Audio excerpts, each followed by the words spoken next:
Such an introspective silence. I know. Meditative.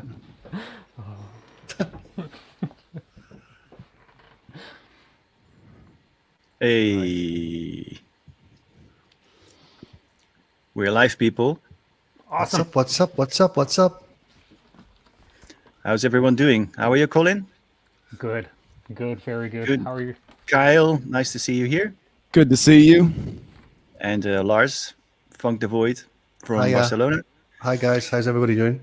And so I invited you guys because Good to see all of you. you're experienced streamers, and you make look myself and Colin as total amateurs because you're sitting there with nice background and big mics. Shit. Yeah. Chairs and stuff. You've got the kick-ass studio though, Joachim. Come on, give me a break. Look at that. I thought that was actually like a JPEG, whatever, of a Green screen. green screen. Yeah, I thought it was like in the Zoom chats where they use a green screen. But yeah, that's your real studio. Well done, mate. Well done. It's actual space. Yeah. Fantastic. So yeah, great to be here, and thanks for the invitation. And yeah, I mean, Twitch for me, Kyle can explain as well. It's just been a great platform for me. I've just gravitated towards it the last few weeks, especially, and I don't know. I think it's a good space. It could be a great space for music producers, DJs. I think it's definitely a platform we should look into more. What do your Twitch sessions look like? I've seen a few, but maybe you can explain to people because I'm still finding my feet. I don't know whether to, because it's basically a video gaming platform, and it's all for like gamers, right, Kyle? It's a gaming platform. Yeah, and we've kind of permeated into the kind of the platform as well, music production as well, DJs as well. I mean, I just don't know where to settle with the. Am I going to be a variety streamer, or am I just going to do music production? I mean, it's just, I used to game when I was younger, but I'm pushing 50 now. It looks kind of pathetic if I'm playing video games. I mean, I know to me, my son thinks it's hilarious, but I mean, for me, it's like about the production side of music, like showing my methods, how I create from start to finish, warts and all. It's just, that's what it is for me. And it's actually kicking me up the ass to create music again. So I have super long sabbaticals, and I mean, as you probably know, I hardly release tracks, but when I do, it's like I release a spurt of work. But yeah, Cal could probably divulge further on what he does with the platform. I mean, I think it was kind of an accident for me. When the pandemic really hit, I decided to just do some. I thought, I looked at the tweet the other day, someone liked it, and I read the wording, and I said, for the next couple weeks, while we're in this position, then I'll do some free tutorials for how to produce in Ableton. And someone was there was an impressive amount of people that were adverse to Facebook, that they didn't have a Facebook account, and they said you should get on Twitch. And I said I've heard of that, but what is it? Oh, and I went on, and the website is actually super clunky in my opinion. It's not a real interesting thing. And I was talking to a friend of mine, Lag, and I said, I don't get this. So people are watching people play video games. He's like, Kyle, you go into a stadium and you watch people kick a football. And I said, okay, so it's okay, you win, and that comment was when I really was like, something switched. And Twitch was always, I was doing these more formalized tutorials or workshops on Facebook streams, and then Twitch was kind of like, I always said, if Facebook was the university lecture, Twitch was seeing your professor kind of tipsy at a karaoke bar. And weirdly enough, I found the kind of tipsy at the karaoke bar a lot more interesting than the formalized workshop. So yeah. Yeah, it's like I guess because the culture is definitely from the gaming area, and it is basically there is some kind of element of interaction to it, but really all you're doing is watching over the shoulder of somebody else doing something, right? So it's like visiting and visiting somebody performing something, either a game or making music. So in that sense, it's less formal, and it can look shittier. It can be less produced. It's more like you're dropping in and just sort of I think it's almost voyeuristic in a sense. I think we're one step behind all fans, whatever it's called, OnlyFans. Right? I don't know. God. Maybe but it's kind of weird. But it did come from the gaming community. Never heard of that site. Yeah, well, it's just. I think it's for these. I don't know. It's like soft porn. People just pay money to watch some girls like on the toilet, whatever. It's somewhere. I've never seen the site, to be honest.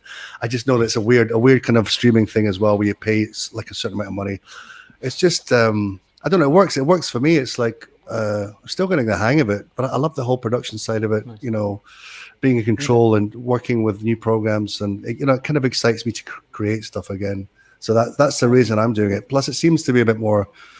You connect more with it with your audience, I guess. It seems to be a bit more personal than YouTube or Facebook.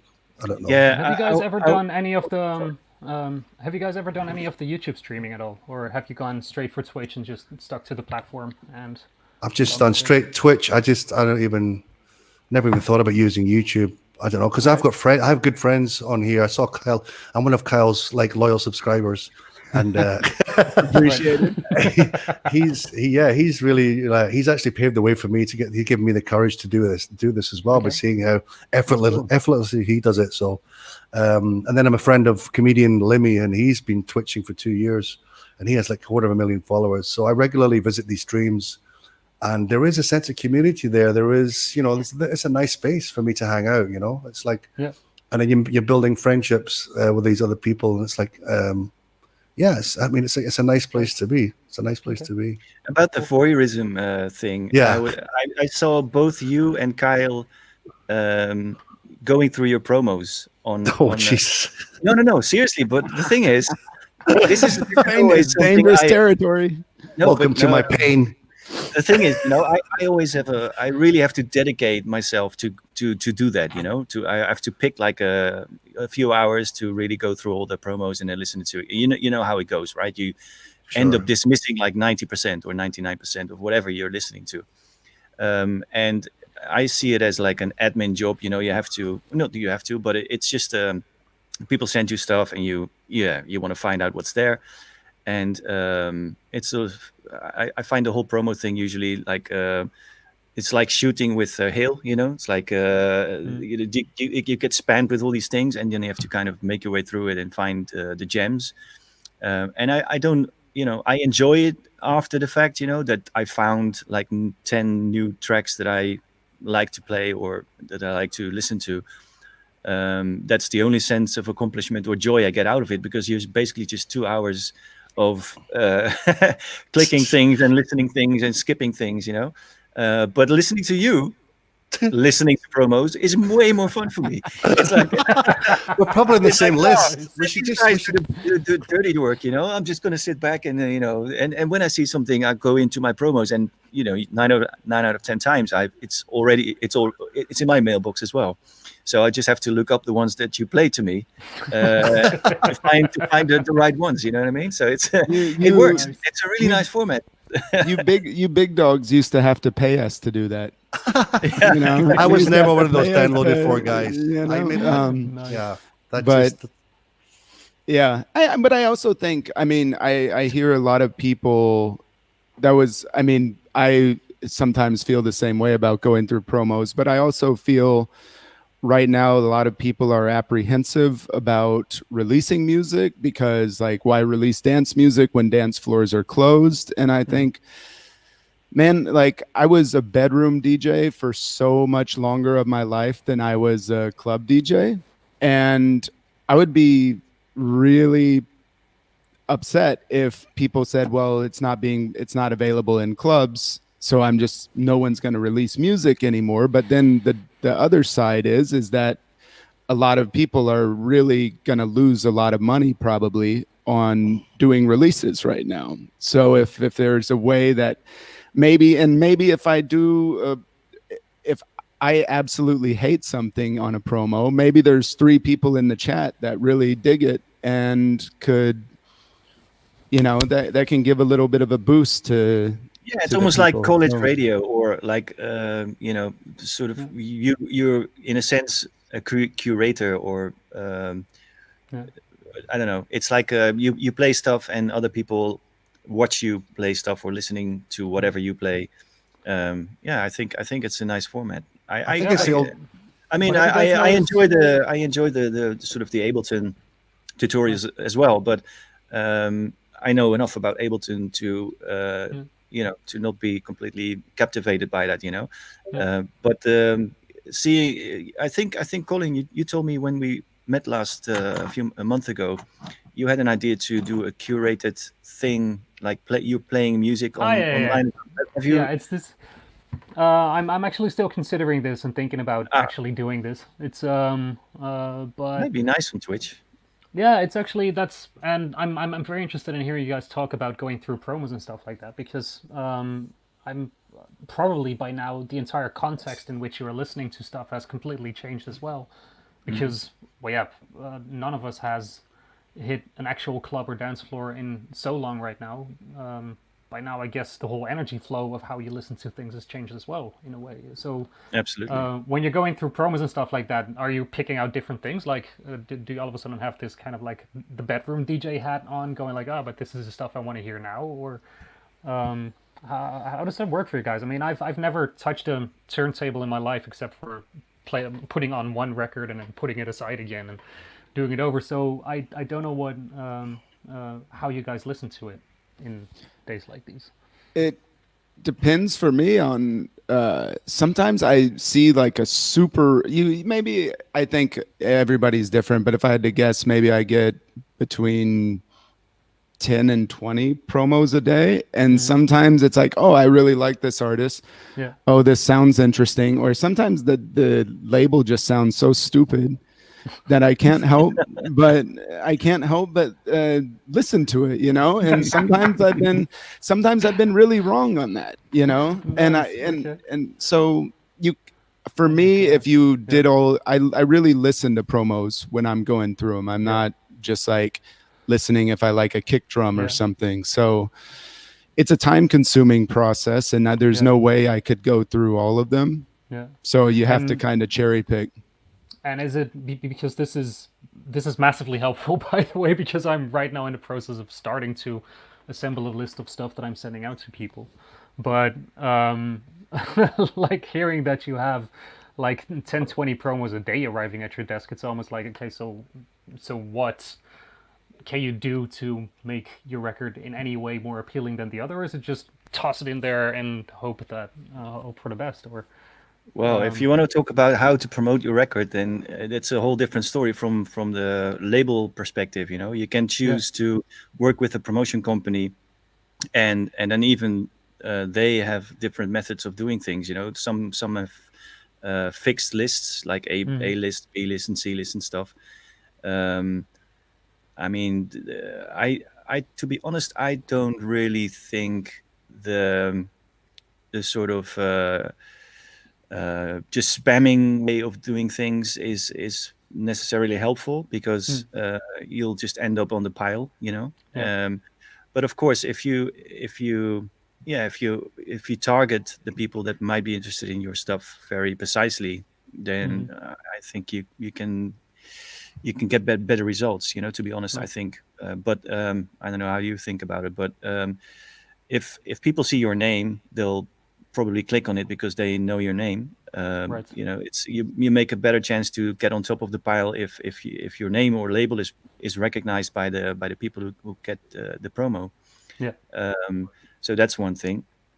But I would say don't try to push it in everybody's faces too much. Just select the few people you think might be triggered by getting them.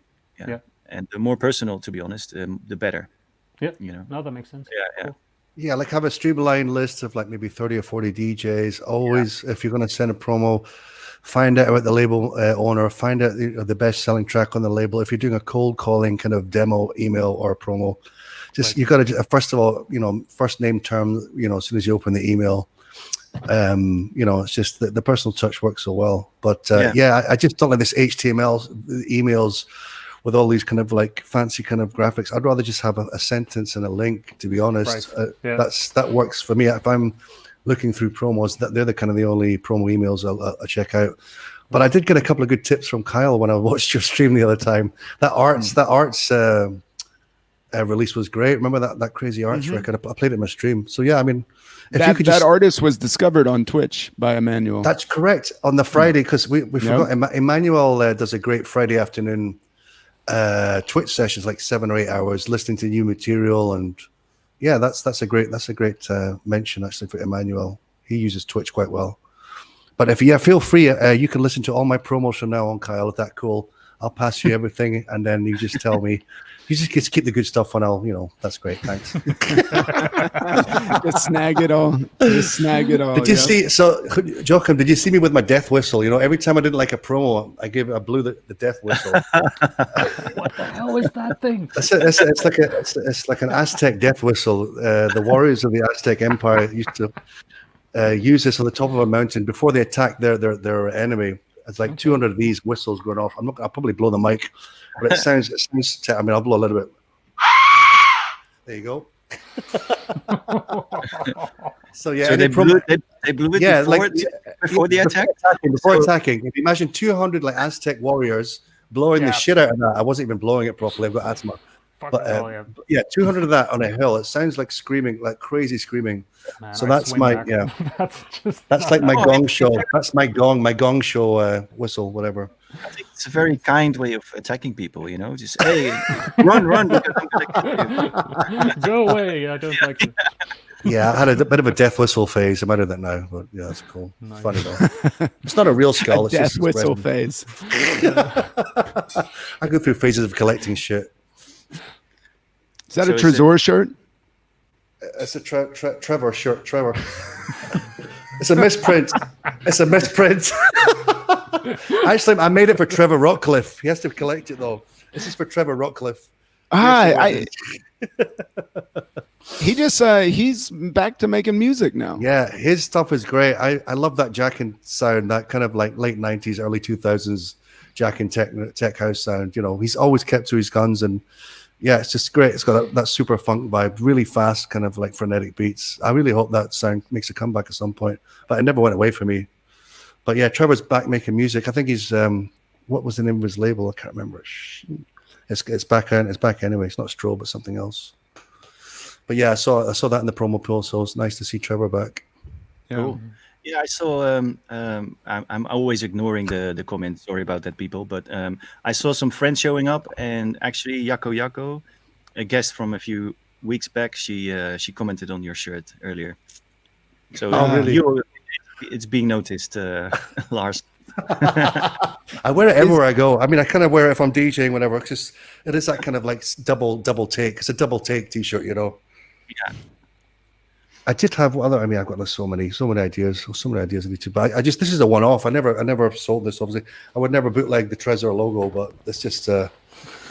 It's got to be done. It's fun. No, yeah. What was the other? I did the Roland. I did Ronald instead of Roland. I did Ronald. Did you see the Ronald? It's the Roland logo with Ronald. Just Ronald. So my producer friend who's called Ronald, he bought one. So it's, play awards. Awesome. Mentor Records. Thanks. Who said that? Transmissions. Well done. Thanks to the chat for that. Well done. God, my memory's going. Mentor. Funny that we're mentors now as well. Kind of. So the mentoring thing, yeah, that's been a lifesaver since 2015 when I kind of semi-retired. I started the mentoring program, but now I'm seeing a lot more producers entering that kind of masterclass thing phase. Who else is doing it? Robert Babich, I've seen doing stuff. I just saw Weber, DJ Anna, they're starting a masterclass. So I think with the lack of gigs and stuff, instead of just twiddling your thumbs sitting in the studio or whatever, it's good to do this, good to give something back and teach the next generation of talent something, The mentoring thing's good fun. It's like breathing for me. discussing music and dissecting tracks and what's working, what's not working. Nice. Yeah, it's Yeah. more helpful than finding all these things out on with YouTube tutorials, because they're usually so general for people who want to start out. It's better to talk to somebody who has more experience. Well, for the direct than- basics, yeah. I think for the basics is good. YouTube. On the other hand, well, yeah, I mean, we've basically all found out our shit ourselves, right? We just try old things. school. Yeah. I mean, but that's part of the journey, I guess. Just hook things up, see what happens, and go with it. Yeah, that was crazy back in the day using the old Atari 1080 ST with like 1 megabyte of memory hooked up to a black and white monitor. I think I did Diablo on a goddamn Atari 1040. Yeah, it was an Atari 1040 ST with a black and white, but it was super tight, I must say. As a DAW, it was super. I do I have it? Are you kidding me? Oh, No, why not? I think I ended up in the trash. I don't know. Yeah, I was 20 years old. Yeah. But yeah. So gear, who's got the best gear? Joachim for sure. Joachim's got the best gear in the. Actually, yeah, we'll talk about gear. But actually, there was one thing I wanted to ask Colin. This thing you're sending out, or the project you're working on, is that also the project you're giving away all this vinyl for? Because there was this massive, post. There's fun stuff happening there. It's How the hell are you going to give away so many? What's the catch? Colin did a post this. What's your angle? Last week. Yeah. I was just curious. He did a post last week. We're giving away 4,000 records. Yep. Right. Cool. Wow. Tell me, what's the idea? What's the catch? Well, basically, let me put it this way. I was gonna release that record, and I think I kind of need to recap the whole process of how this record actually came to be, and then it might make a bit more sense, because it's when I started lockdown in March, I think it was. Hey, floaty things. There we go. Yeah, I started lockdown streaming in March. Like, I think the date was announced. I was already packing all my stuff, just going like, you know what? Let's just hit the gas, because they're gonna pull us off the road if we don't set everything up now. So I had everything set up and just started streaming, and there was no real plan other than, well, probably I'm gonna be here for a while. Let's just start doing it.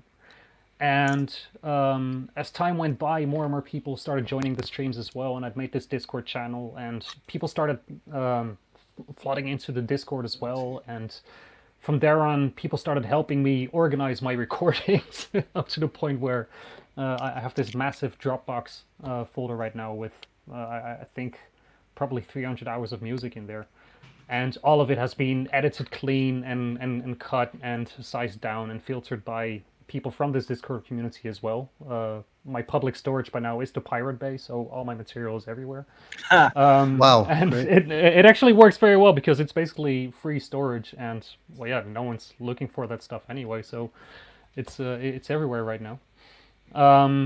But I don't know, it's just over this past half a year, we've grown such a tight bond in that community, in that Discord and on stream and all that stuff, that it just kind of felt like, well, this record was so much a part of them as it was of me in the whole process of making this, that it actually kind of felt like, yeah, really something we were doing together. And it kind of became this thing like, well, you know what, I really want them to have it. So I looked at the release budget, because I was going to release a couple of records from this entire series. And I wanted to be able to kind of pre-fund and order at least 3 or 4 records in advance.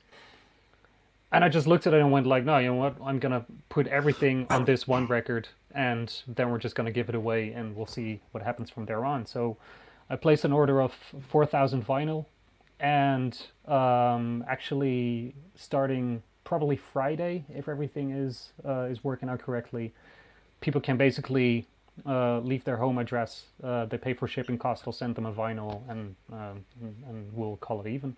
Okay, cool. So I was thinking, I mean, pressing for 4,000 records is an expense, but sending out 4,000 records is a huge expense. Yeah, it's at first I was actually planning on covering the shipping cost myself as well, but then I looked at Yeah. the Excel sheet again and noticed that I forgot to add 1 0. Yeah. And all of a sudden the expense went up to 120,000 euros or something Yeah, to yeah. do worldwide shipping for all of it. And I thought like, no, that's a bit extreme. But the records itself, the production cost, I can cover that. So Cool, it man. was, you know what, let's just do it. And Yeah, because you were mentioning, I mean, we talked a lot about, how you generated this material, and I've seen it in different phases of the project.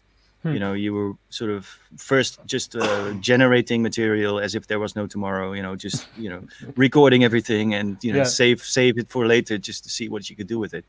But it's really cool that it now sort of came together and in a final product. Yeah, it's actually for me it really feels it feels pretty significant to me because it's Because it's a community effort, basically. well, it's that, but also on top of that, for the past 6 years I haven't released anything at all. Like I used to have my orchestra and did hip hop and classical stuff and everything, and then I quit all that, started modular, and never released anything again. But I have been playing live a lot with the instruments, but just never felt any reason or connection or anything to properly release something, and also was always afraid like, well, but then if I release this thing, then people are going to expect that particular sound of me, and then I'm basically screwed. So Well, you know- when I'll sorry Well, you know the phrase "teach a man to fish," or "catch a man to fish, feed him for a day; teach a man to fish, feed him for a lifetime." It's like release a record, feed the news for a day, Yeah. work on a record, feed it for a lifetime. I love that. That's great.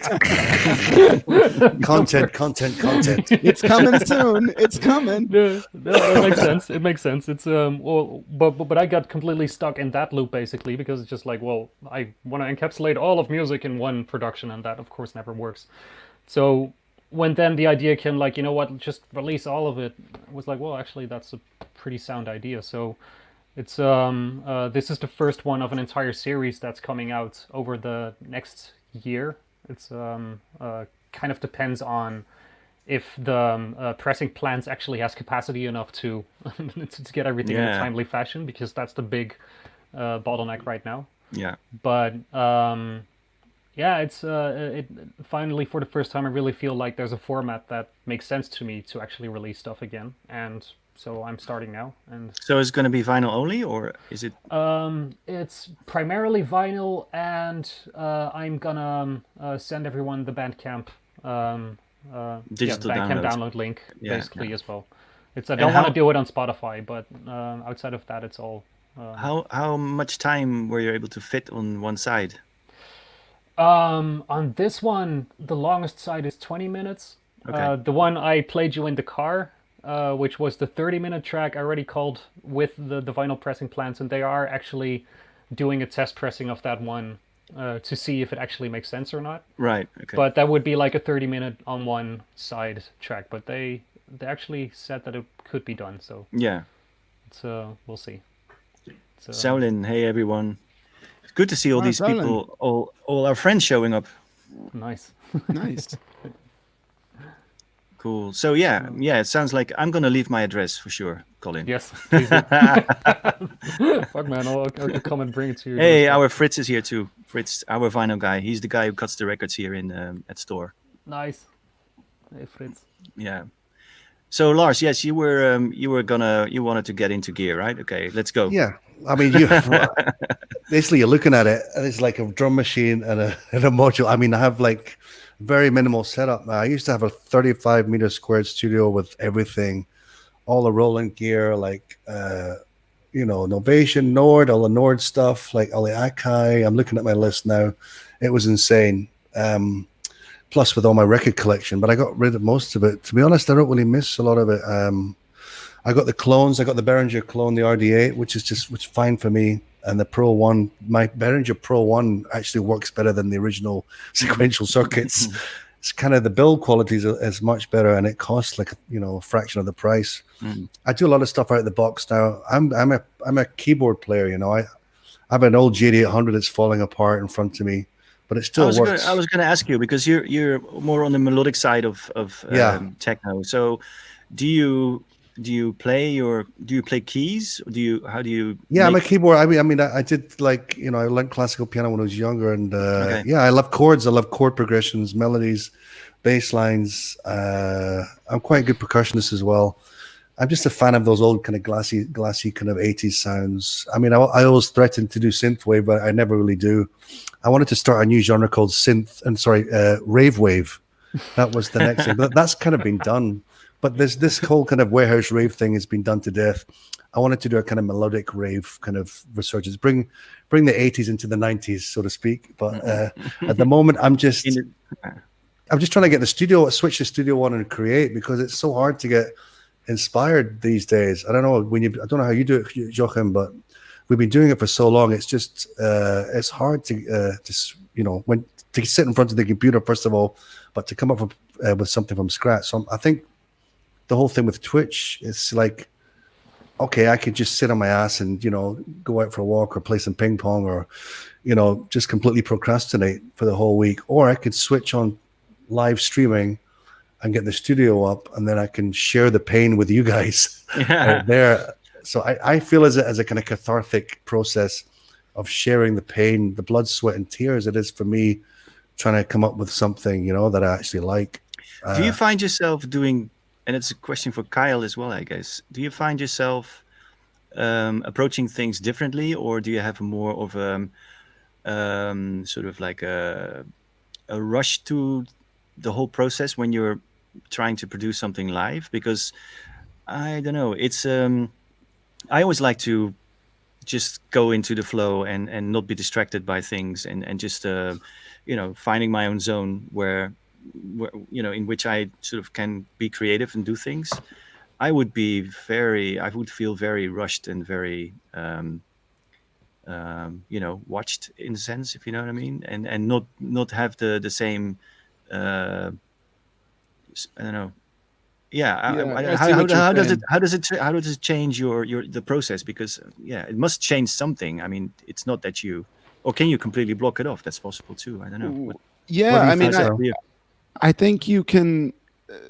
So early on in I'm sure that you all had this too, where there would be like a plugin, and it could be a plugin or a piece of gear, and it's like, hey, don't tell anybody about this, because and it's like, dude, this thing's all over the world. You don't have any special secrets. Like, there's nothing, at least at my knowledge level, there's no bit of knowledge that I have that is sacred. And so it started to become really disarming to produce with people watching. Mm-hmm. In that I basically, it kind of pushed me. It kind of pushed me to be like, I've got people watching, and I've got a lot of really loyal regulars in the chat as well. Yeah, and you can't fuck around. You just have to do something. Yeah, you have to do it. But I think that also you can, the thing I love about Twitch is I found pretty early on that you can set the tone of what you want in your Twitch community. And I saw, when Colin was really hitting it hard every day for the modular mayhem, and you just create an environment of how you want it. So if you want to produce and you want to not interact with the chat at all, and that can be your thing, then I think you can do that. And I think that if you set the tone, and what was really relieving, especially now that we've all dealt with, you're like, play the intro track in your set. It's like an ambient thing, and there's somebody in the front row like, harder, faster, And you're like, hey, hold on, we got 5 hours. Just wait. And I was kind of waiting for that in Twitch. On Twitch, I was kind of waiting for someone to just be like, this is boring, and it just never happened. It never happened. And so starting to just like, the more you do it, the more you trust that people are there for the process and not to be given this polish finish product. And if you work on a kick drum for the only thing that people will leave, in my experience that I found, the thing that will always get people to leave is technical issues. With and a lot of times that's on Twitch, that can be on Twitch's end as well. But I sometimes if I'm like really into a track that I'm making and I'm not interacting with the chat too much, and then other times I'm like, this is fucking boring. Let's just have a chat, you know. So what's the difference between the streams, like the DJing sets, and the production kind of like streams? Do you see a difference in viewers, or is it kind of similar, the similar amount? Do they come from both? I mean, if you look on Twitch, the streams that have the highest viewers are always DJ sets, always DJ sets. But I think that's a very passive viewership. That's the put it on like Twitch. Having the radio on. Yeah, exactly. And to be quite honest, I don't think that Twitch is really. That's not what Twitch is optimized for. And so for me, if it's a DJ set, you might be better off. If it's a completely one-way communication, Twitch probably isn't the best environment for that, in my opinion. But, you know, when one of the guys in Colin, we have a shared story about this, Mike Shinoda. Oh, right. Yeah. So the guy from one of the founding members of Linkin Park he's been streaming regularly on Twitch, and he just kind of he's basically released 2 albums from Twitch streams that music that he's created on the Twitch streams, and then he's actually raided. Do you know what a raid is? Do you understand how this works? Okay. Maybe you explain it, but yeah. Yeah. So it's like when you're finished with the stream, you dump your entire chat into someone else's stream, and alerts go off and blah blah blah blah blah. And when Mike Shinoda will pick people, and Mike Shinoda, both Colin and I somehow came up on his radar, and I had heard the name Mike Shinoda, but I wasn't sure. And then there's chimes and alerts going off, and 950 people came into the stream, and I can only dream of those numbers. I thought my shit had been hacked. I thought, oh fuck. You've had a hack before, buddy. Remember that Discord hack? That was a nightmare. that was rough. But yeah, so the Twitch community, I find that it's a little bit hard to get people from the outside into Twitch. It's a lot easier to get Twitch people into your channel, one stream or another. Right. Yeah, but what I was really I didn't answer the question. Yeah. It's partly, yeah. But I mean, what I was referring to is that there's a little bit of vulnerability to somebody who creates something, whether you're performing something or writing something in a studio. It is a very personal thing, you know. So I was interested in how it changes your decisions, your creative decisions. I mean, you explained very perfectly that it's a very forgiving audience and they just want to be there for the process. But still, does it make you do different things, make different creative decisions? That's what I'm interested in. Yeah, it definitely does, because I definitely am more cognizant of, oh shit, the last 3 days I've started a track, I've used the same thing. And, you know, it's really highlighted, if I can, talking about vulnerability, it's really highlighted how lazy of a producer I am. And it's really kept me accountable and been like, shit, Kyle, what are you doing? You know, and I find it's made me much more passionate about creating music. I was really in a funk creatively pre all this stuff that's taken place this year, and I just didn't see a lot of value in creating music. I've saw value in creating music for my own DJ sets, but then releasing it into this sea of promos, as we talked earlier. But now it's been able to just create for the sake of creating and be kept on your toes. And then sometimes people will ask a question in the chat and you're like, I don't know the answer to this, but let's figure it out together, you know? So it's definitely changed the process for me. How is that for you, Lars? Do you have problems with being out in the open and have people see your tricks? I'm like you, Joachim. I'm a very private person. I don't do many interviews. I don't do any video stuff. I just shy away from that stuff. I've been asked by Red Bull to do On the Couch. You know, I've turned down so many things. I just I don't know why the hell I'm doing this Twitch thing. It's just a weird. Yeah. I've got social anxiety. Maybe because it's on your own terms, right? I think that's the thing. It's like it's making me learn new stuff. And for example, like becoming a goddamn VJ, doing the fucking visuals for my DJ streams. You know, like searching for material for the background. I know Kyle does his own recordings for his green screen. I mean, those they're great videos you put for your DJ sets, Kyle. But I use royalty free kind of graphic stuff, and yeah, it just reminds me of the old rave kind of like rave videos, you know, like X Mix 3 and X Mix 4. I do that kind of Lawnmower Man style, kind of like 4D, 3D graphics, and it works. It's kind of got that kind of old school vibe to it, and I kind of like. I mean, if I can't DJ in a club, at least I'm in my living room and I'm playing all this great new music that I've bought and downloaded, and I say, I'm going to play for like an hour or two. The last set I played for like 5 hours, and I just, I didn't really want to stop. It's kind of, so it's a good creative outlet for me. I'm learning new things. I'm getting buzzed up about writing music again. It's just getting used to burying yourself in that creative space.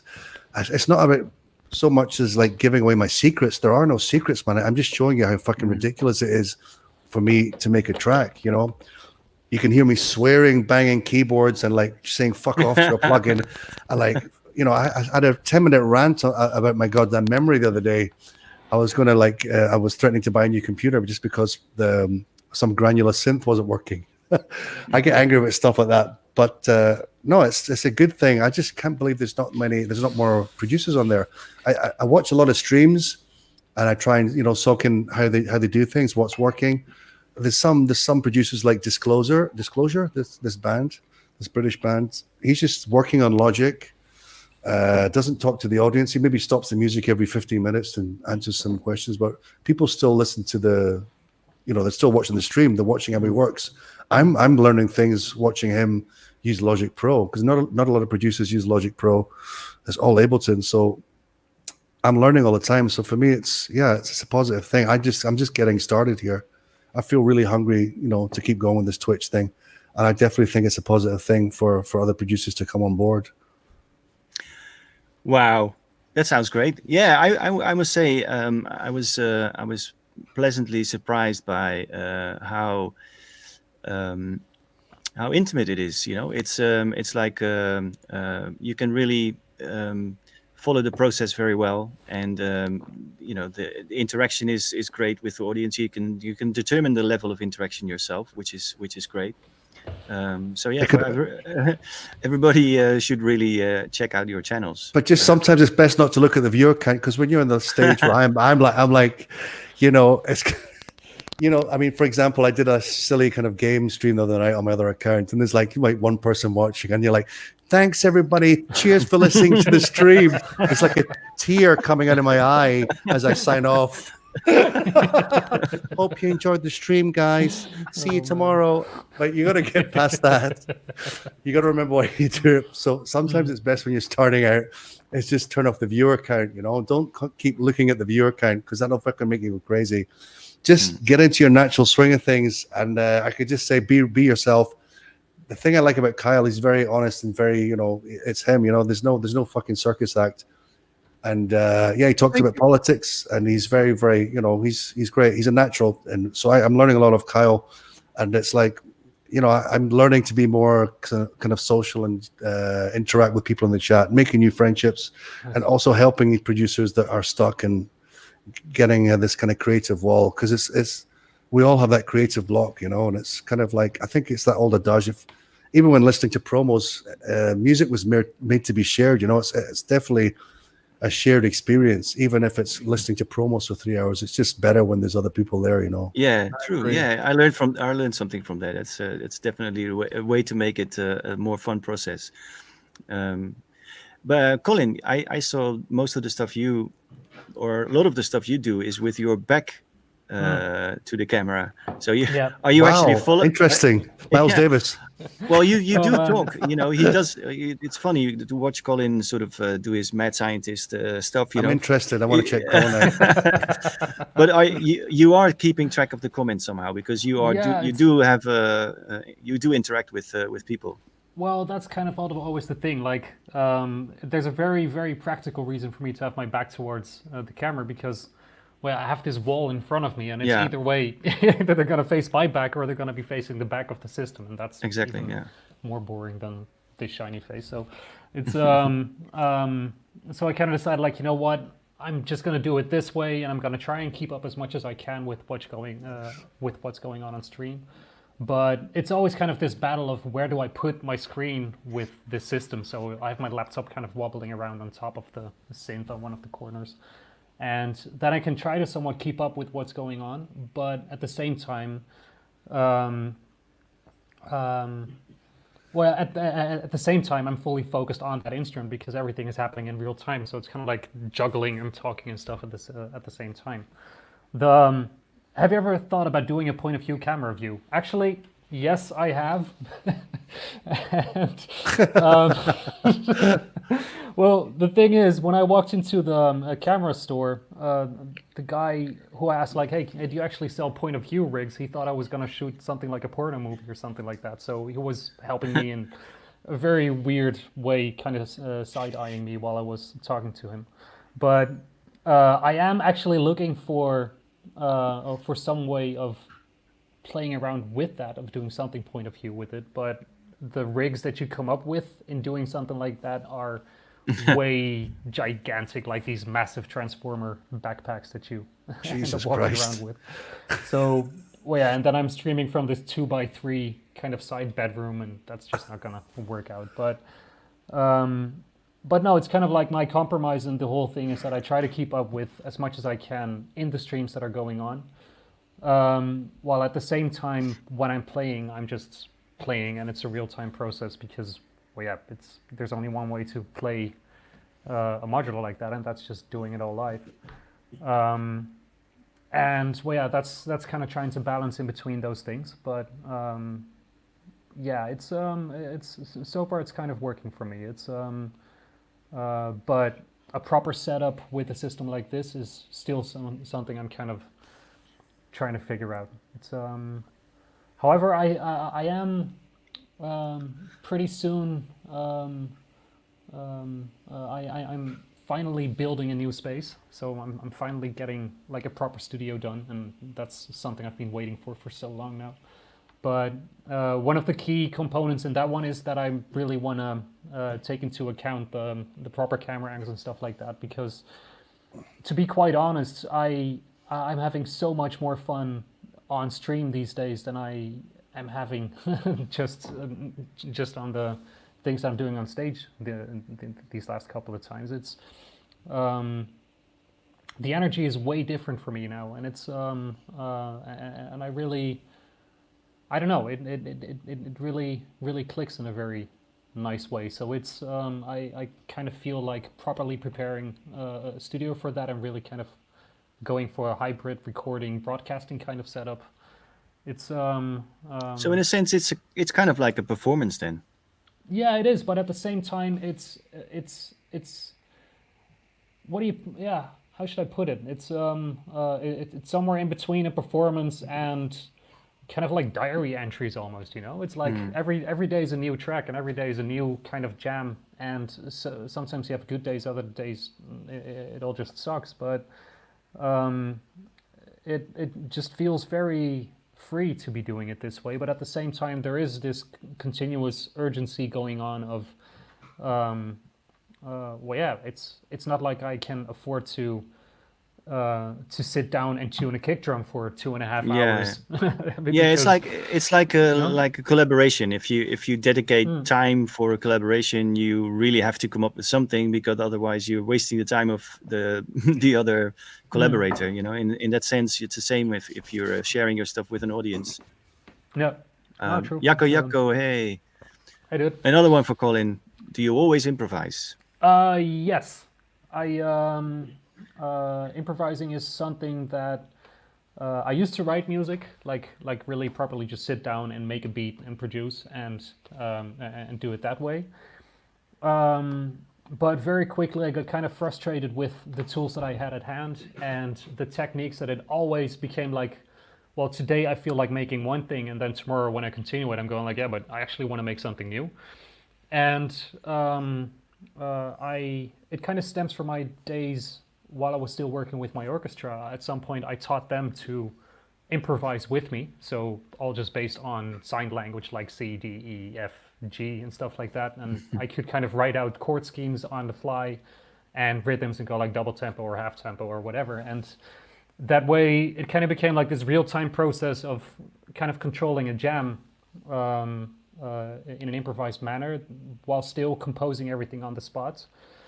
And this technique of playing became kind of the core of what I did with modulars as well, because it just became so much more logical to me to make something new than to do the same thing over again. And on top of that, it's always been this thing like when you're touring around and you have to pack up your synth and then build it up again. And, you know, there's only 2 days tops that I had in a week where I had my system unpacked and powered up and ready to go, and then like get as much jamming time as I can out of it, and then you have to pack it all up and ship it off to the next thing basically. So it was always like, I'm not gonna have the time to sit down and properly produce and fine-tune a track, so might as well just spend all my time jamming as much as I can.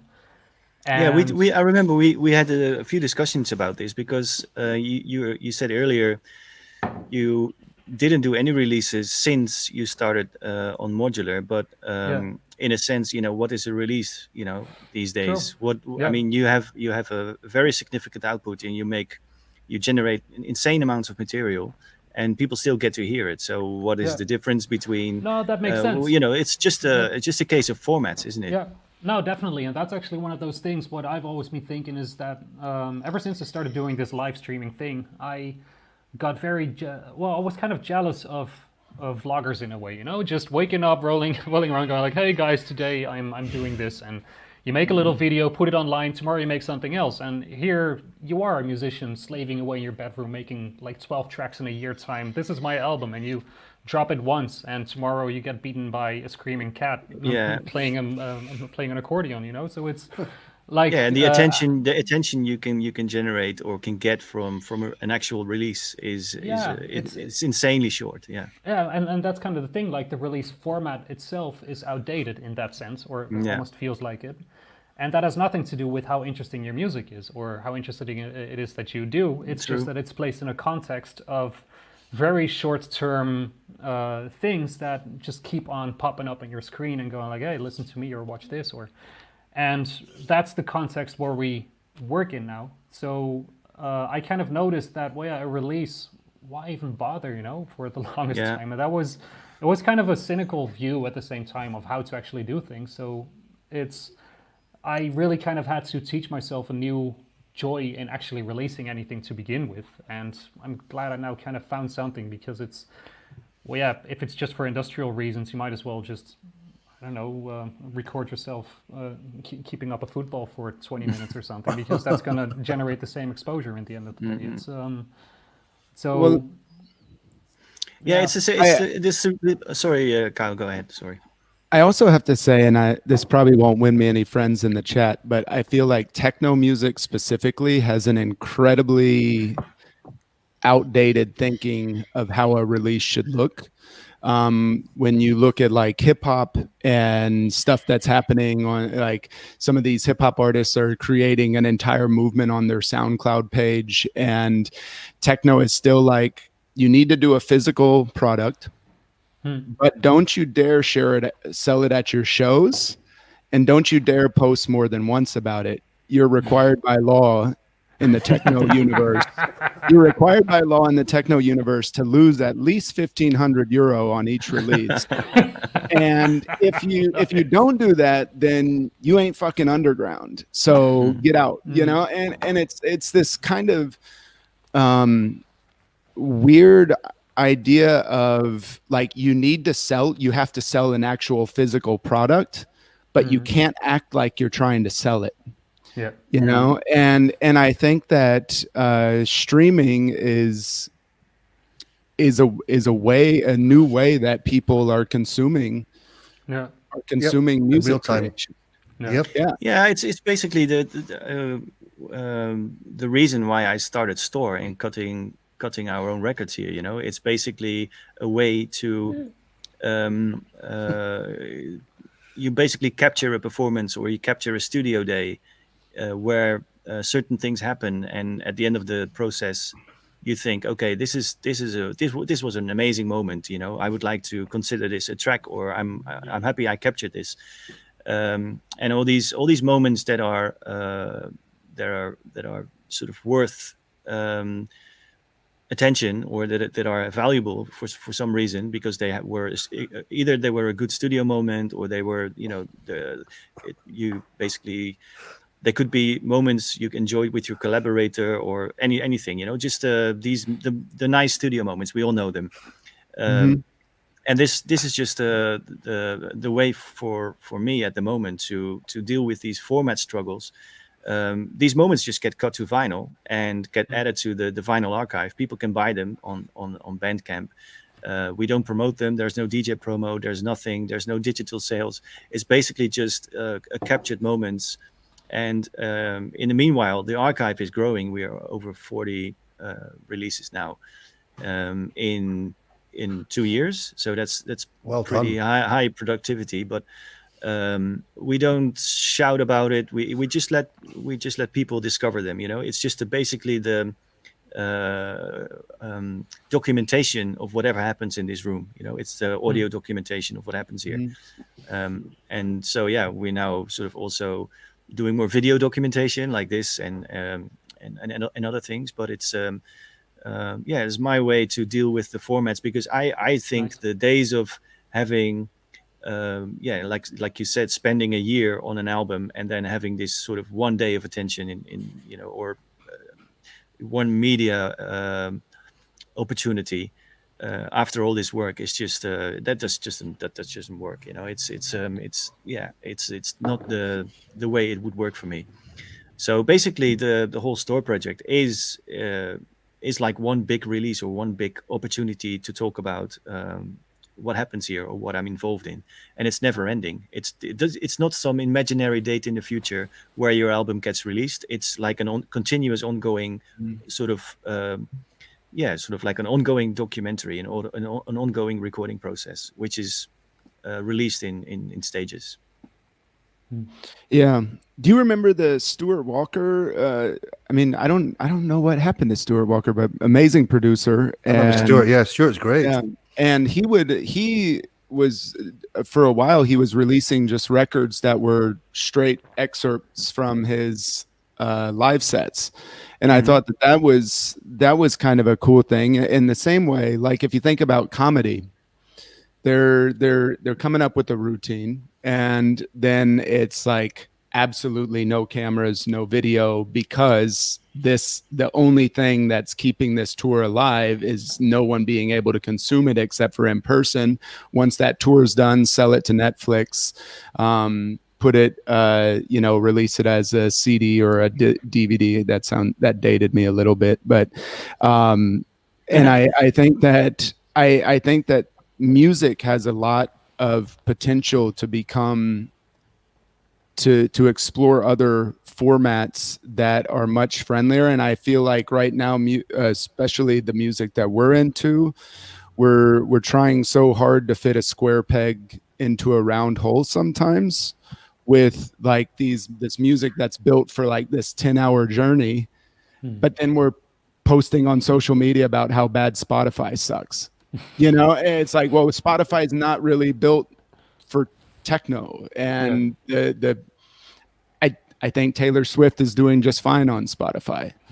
But techno music's not built for that. So we have to figure out ways, especially now with no dance floors available, to figure out the ways to optimize how the music's consumed and the best way that it's consumed.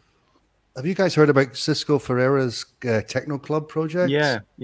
What do you think about that? Actually. 10 rooms. It's like there's a cover charge of €5, and you have like 10 different rooms to choose from of like DJ sets. I mean, I think what he does is a great idea, but I'm waiting to see. If it I'm works. Googling this right that people will now. pay.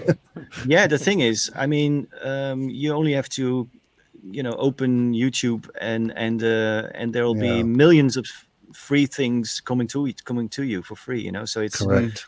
I don't know. I mean, it's a very heroic effort. I think it's a very cool thing that he tries to do something. But I'm not sure if the audience would pay for it. It's It's a tough one, isn't I it? should Hang on, I should let me- ask him on the show to see how it works for him. Yeah, but let me try. Let me get this straight. So he has 10 physical rooms, or is it online? Or what? Virtual. Virtual. Okay, Virtual club rooms. Yeah, there's streams behind the paywall. Basically, that's what it is. Okay, right. Yeah. Yeah. Okay. That But it's happen at the same ex- time. I don't know how it works, but I think it's 10, Yeah, but 10 rooms. exclusive. Yeah, but it's exclusive for that platform, so it's not available anywhere else. So if you want to see it, you have to pay an entrance fee, like a club, basically. Right. Okay. Interesting. Music has been approaching the price of free since I was out of high school. And I don't think that there is a way to, you can't sandbag for a tsunami, and I feel like if you think about what we loved about different chapters in the music world and how we consume music, it was all about experience, right? You miss going to record stores with your friends, talking about what you found in the record store. It wasn't so much about the actual physical thing. Product. Maybe the smell or something, but that's also an experience. And I think there's ways to create new experiences, but it'll be interesting to see if, like you said, if you can charge for something that's widely and abundantly available for free. Yeah, this is actually one of those. I believe. I actually never heard how successfully they did it, but I think Bicep did like a massive ticketed stream a couple of months back already, which was kind of like a hard ticket online event. And from what I've seen about it, in return, it was like a super high production value stream thing. But well, I haven't seen it because they never released any of it online afterwards. But it's You could have paid for it.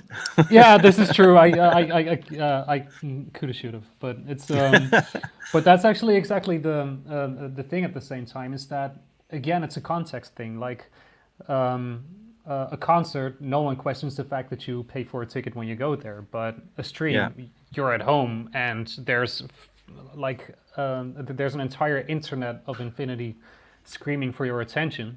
So why would I pay to see you if I can just as well watch South Park right now? It's it's a different playground all of a sudden, but also at the same time I'm not always sure if the old paradigms are the ones that we should be comparing the workflow to. Like there's another thing, like right now probably the best thing you can do as a musician or a DJ or anything is build a proper YouTube channel. Right. If you're looking at I was looking at a video posted by Amelie Lenz, for example, and that was just her streaming in her kitchen with her cat walking around in the back of the room. And that one video is watched like 1.7 million times. She posted, I think, about 20 videos in a month's time. And for 1 million views right now, you get between like $1,000 and $2,000 for that one video. So there is a whole different business model behind that, which is basically more about force and numbers than it is I about. just don't the I'm sorry. dislike the comments and the dislike button. I don't like. Yeah, well, that's one of those things. But at the other hand, like, it's in the end, no one's going to waste their time watching something they don't like. So it's True. You're always going to be growing along with the people that want to grow with you. So it might take it might take a day, a year, or a decade. But in the end, by the time you're at a point like that, all of a I sudden, mean, as you far have as all the creative freedom monetization, you need, possibly. It's, I mean, I guess there's money to be made in YouTube. I'd probably use YouTube to cross-pollinate viewers there to my Twitch stream. I would probably use YouTube. Yeah, put a clip of a highlight of my Twitch stream. I just don't like YouTube for some reason. I don't know. I mean, I like it Right. for tutorials and stuff. If I need to, find something to do with music production, I look on YouTube. But I'm just so comfortable with Twitch right now. I would definitely use YouTube in a kind of more, yeah. in a sense of like, bringing attention to my Twitch channel. Nice. Yeah, it's actually that's one of the things I'm considering now is to, like for the longest time, I've always been streaming simultaneously to YouTube and Twitch at the same time, and I was always like, no, I'm not gonna partner up with Twitch because they require exclusivity in order to do that. Yeah, like at least 24 hours of content exclusivity if you go for With Twitch Twitch. partnership. Yeah. And Yeah. it's and I decided against it, but now there's a reason why I am actually thinking of going for Twitch, and that's because the YouTube channel itself is becoming so cluttered with 4 or 5 hour long streams that the actual things that I think are worthwhile posting and putting up there are hard to find themselves. So I'm kind of thinking about balance things there now, but Yeah, and you're paid based on view count, not based on per minute, Yeah, true. watched. So I just can't justify, like you said, if you can scale it, like if you're getting if you're somehow able to get 1 million or 2 million views on showing a new compressor, yeah. then that scales you're pretty gonna well. But I do wonder with like using the example of the Amelie Lynn set with 1 or 2 million views, how because it's a DJ set that's playing all copyrighted music and YouTube has a pretty good system for paying out the artists, how much of you play a 2-hour set and you have to pay out so many copyright Yep. payouts That does make sense. Probably you're not going to be able to monetize a DJ set like that, or it all gets cut. I'm actually not sure how these platforms do it. I also heard about some other, like you have a lot of these channels, which are these new music discovery platforms. Like if I don't know about techno so much, but for example in trap music and stuff like that, you have these YouTube videos basically, which is just like one JPEG. Like a crummy image going up with a track under it and nothing else, and it gets like a couple of million views, and that's the way how new tracks get released to the audience. A lot of these platforms actually make deals with the artists, like, hey, we're going to post your video, but the royalties are ours for this post, and it's so it really depends again on yeah, it's this weird Wild West territory right now with things like that, because officially, of course, you have to pass it on, but all of a sudden you have people in positions to say like, hey, we're not going to make a problem about this because you would never be played otherwise, So it's weird on that front. Yeah. But yeah. I know you're on Patreon, Colin. Are you, Kyle and Lars? Do you have a Patreon page? No, I don't do Patreon. No. Okay. I don't. Yeah. Well, we do, and Colin does. I mean, that's Yeah. that's How's like it working? Does it work? Does it work for you guys? I don't know. What is it again?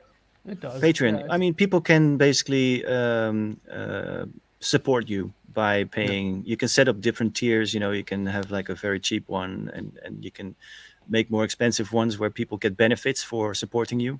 So more sort of behind the scenes content or downloads or whatever you Okay. send. You can send T-shirts or mugs, whatever, or anything really. It's just depends on. It's kind of the way you want to put it together, it's pretty free to sort of customize it to your own taste.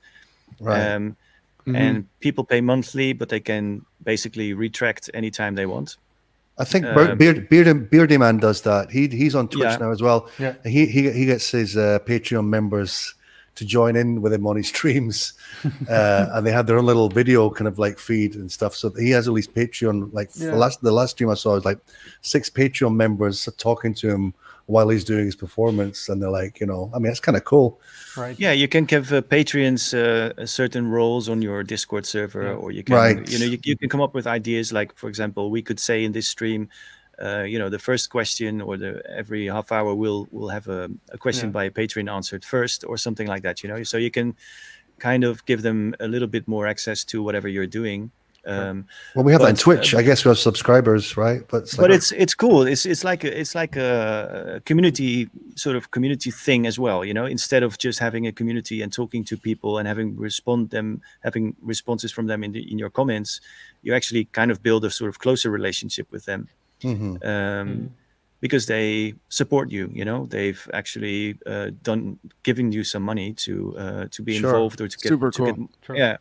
So that's cool. It's working for us. We just started it, but it's we obviously we'll try to grow it. But it's one of these things that is it's a voluntary thing, and I think that makes a big difference with putting things behind a paywall. It's just a symbol of appreciation. People just they're not they don't have to pay for your content, but they can. They can give you support, and in exchange you can give them benefits of whatever kind. Yeah. No, it's I'm a great fan actually of the Patreon platform. At the same time, I always end up feeling very guilty to the people who are supporting me, because it's usually you have all these very awesome tiers and stuff. Like, hey, if you become a subscriber at this tier, then you're gonna get all these exclusive videos and content every month. And my main thing with Patreon always was like, hey, I am already trying to give away all I can to just everything and everyone. And this is what I do. I do not want to kind of start side channeling certain things that I do and make them specifically for a certain group of people or something. And on top of that, I wouldn't even know where to begin to make special content for Patreon members, because if there's something cool that I'm doing, then I want to show everyone and not just one certain group of people. Well, for example, we do a monthly sound pack, so basically it's just sounds recorded with exotic hardware here that you would never be able to come up with your inside your DAW or something. That's a good idea. Yeah. And but the reaction we get is people really appreciate them, but basically most of the people who pay for that tier say, I'm not really paying for that extra content. I'm supporting you anyway. Right. No, so exactly. That's so it's I like feel like they're paying- supporting you. Yeah, It's like paying 10 grand for a fundraising dinner. Yeah. You don't go. You don't pay for 10 grand for chicken breast. I get my Yeah. money's worth. It's gonna be like a massive steak on your plate now. but in that sense, I mean, I'm really appreciative of everybody who supports it, and I do want to give them something back. So we do give them the sound packs, but at the same time, they're telling us that it's a nice bonus, but they will support it anyway. So it's a good. Well, I love every So one I of don't my feel guilty. subscribers, both of them.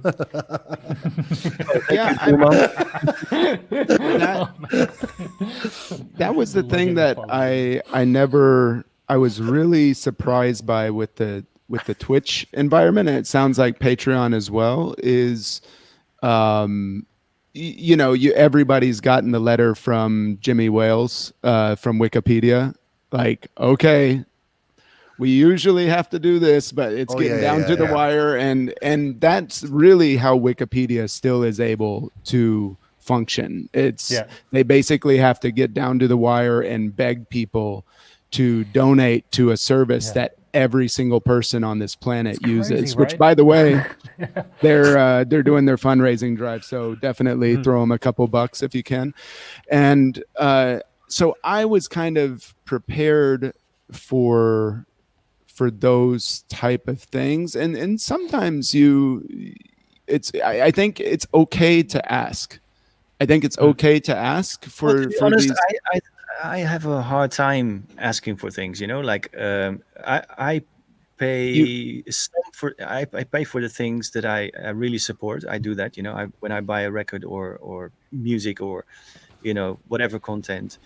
Um, but it's hard. It's a different story when you are the one creating content and want to see how you can monetize that. And to be honest, we silently threw up this Patreon thing, and I think maybe mentioned it twice, or I don't know, on our Discord server we do mention it, and people know that there is a Patreon page. Yeah. But I have a hard time, to be honest, to sort of mention But it every time I do something, because I Yeah. don't want to come across as one of these begging YouTubers, no, but I don't. like me, pay for me. I don't Yeah. see it as that. I think that there would be a lot of people that would love to be involved in supporting you. I don't see it as I mean, and maybe I'm a little lucky that I've been doing my own bookings for the last 3 years, so I've been asking for money for a while now. But you guys all had people doing the work for you. But I think that it's okay to invite people to do that. Okay, yeah, Right. if you're saying, if you're trying to guilt them into something or whatever, but Yeah. I think it's okay to and I think people, that's what I was going to say, is people have been so supportive of just like actually taking the initiative to do these things. And I really like, I was nervous about the Patreon thing because I feel like Twitch people subscribe based on What you already do. what you've already given. Yeah. Right. And then Patreon, it's like you almost, but that's Yeah. good to hear about that people don't have those expectations, but I No, feel like you definitely. have to sell a promise. Yeah. And But that's that why I've really never, fully depends on how you set it up. So that's for example, I now have 3 tiers, which are all basically more or less the same thing, and I'm probably pretty soon changing them all to, hey, thanks for your support. But Right. but so far, I've also a couple of times mentioned it, like, hey guys, I'm not sure if I'm doing enough to actually warrant this, and everyone has always been like, nah, dude, don't even think about it. We are doing this because we want to, and not Yeah, because because you're you- selling something. It's basically also in your case, you give away so much already. There's already so much things you do, and asking nothing in exchange. So, Yeah, I support a lot of Twitch streamers. I don't know, monthly. I'm on like 10 subscriptions at least. Nice. I just like watching, people do their thing, and Yeah. I feel like I want to support them. And it's like, it's just something it feels natural for me to do. So, and it's great when you get it back. So, but I have a bit of difficulty asking for cash, but I just put my content out there, and if people want to pay for it, that's great. Yeah, that makes sense. yeah. I mean, yeah. Or you can I use your get- Amazon Prime. Was it we can charge Bezos for this? I think Yeah. with Twitch- You get a free subscription with Amazon Prime. If anyone's got Amazon Prime, you get a free Twitch subscription with that. So yeah, the charge catch Bezos. is that then you have to admit that you use Amazon Prime. You have to up till now you could just tweet how bad Amazon is, but then once you do that Damn, the subscription, cat's you're out the like, bag. Yeah, I'm not hating on Amazon Prime. It's the only way to watch Downton Abbey these days, so I'm okay with that. oh, you're a Downton Abbey guy. Dude, hell yeah! It's Downtown Abbey, that's hilarious, Downton bro. Abbey. It's fucking amazing, man. It's just like 7 seasons of just going like, no, and that's all it is. But it's just fucking awesome. So we're doing a rerun right now, and it's yeah. I'm on Amazon Prime for V, like the season. Remember V? Oh fuck Those yeah. the legit aliens arriving to the planet. That was. But I'm still watching Amazon Prime. Colin, I was looking at your Instagram, and I have to say your ratio of knowledge of modular synthesis to photos posted of modular synthesis is impressive. There are people that are making like fucking 8-bit video game sound and music on modular synths for years, and they're posting a photo every day of that modular synth. And then you're like a modular Bushido, and you almost are never posting pictures of it. So, Colin, one question: how the hell do you save a preset? You make a really good sound. I mean, then you got to switch all the goddamn machines off and start again from scratch the next day. That must piss you off, right? Well, yeah, but at the same time, at some point, you kind of remember where those sounds are. It's like Right. it's like playing an almost instrument. like, yeah, exactly. It's kind of like hitting a C Yeah. chord. Like it's not like you have to calibrate the piano every day. It's you at some point Right. you know, like, hey, if I stack this on top of that, then this is gonna come out, and that's. I'm going to check out your streams, your VODs. Oh man, yeah, it's be my guest. Cool. Lots of fun stuff happening there. So, How's the work coming along on the macro control unit ID? the macro controller, the pyramid thing. Yeah. Well, I don't know what shape. Does it have a pyramid shape now? Well, no, Last time you talked about it was some way of controlling multiple things at the same time to more sort of dynamics in the music rather than just having one thing change. Yeah. So no, it's actually I have 3 of them myself right now. It's working ones. Yeah, working ones, and nice. and it's amazing. It's I actually had 4, but I sent one off to a friend of mine in the States. He has a massive system, and he was like, "Hey, I just want to try it out." But now I have 3 of them, and the whole point of that module is that, well, yeah, I only have 2 hands, and I have like 4 meters of synth just all around me. 2 million knobs. Yeah. Well, yeah, all that stuff, and I just want to be able to simplify the process of turning as many knobs as I can with just 2 hands. So that whole macro controller basically is just like splitting one knob to 64 inputs, and but it actually works in a way where it functions as a pyramid. So you have one knob to control 4 outputs, and then you have 4 groups of those 4 outputs, and then a master on top of that. So that one master can control 16 different pots, and you can then zoom in on those layers. So what I don't understand about this idea, it doesn't have any isn't this necessary to have like attenuation then on each output, because it does. One voltage is going to do something completely different in every situation or every destination. True, exactly. No, but it actually in the simplest form, you can use it as an attenuator for every output, and they are just controlling them from one panel. And then if you want to offset the whole group of 4 of them, then you're using a different knob, but all of them are already set in the proper position, so that it all scales according to what you have decided to send out of it. So it's like with that one knob, you can control 16 filters or open up and close other things at the same time. It's it is an inverter. You can feed it LFOs or white noise or whatever to just hook into a bunch of other stuff. It's super geeky, and it's made me the happiest kid alive. Basically. I feel like a dog that's been shown a card trick right now. I don't know what the hell's going on. This is actually all like a very long-winded story just to tell you that I can turn a lot of knobs at once now. But Pyramid I like the pyramid. That sounded cool. Does the pyramid have an eye or not? Oh man, that would actually be quite nice.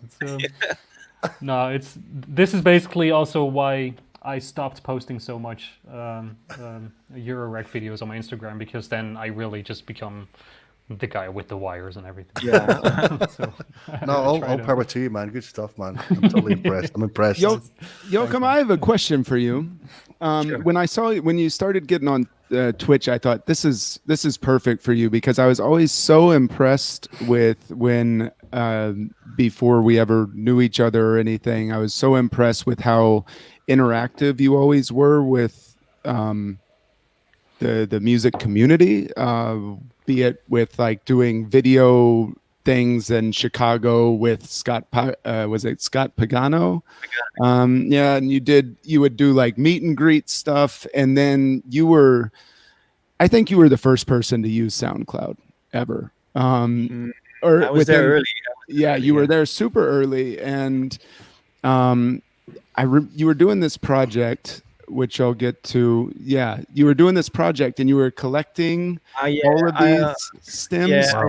I still have to apologize to everybody who submitted stuff to that because, the idea was SoundCloud came along and I was doing a series on Nova Mute back then, which was called Collabs. So I did. I remember. Yeah, I remember that.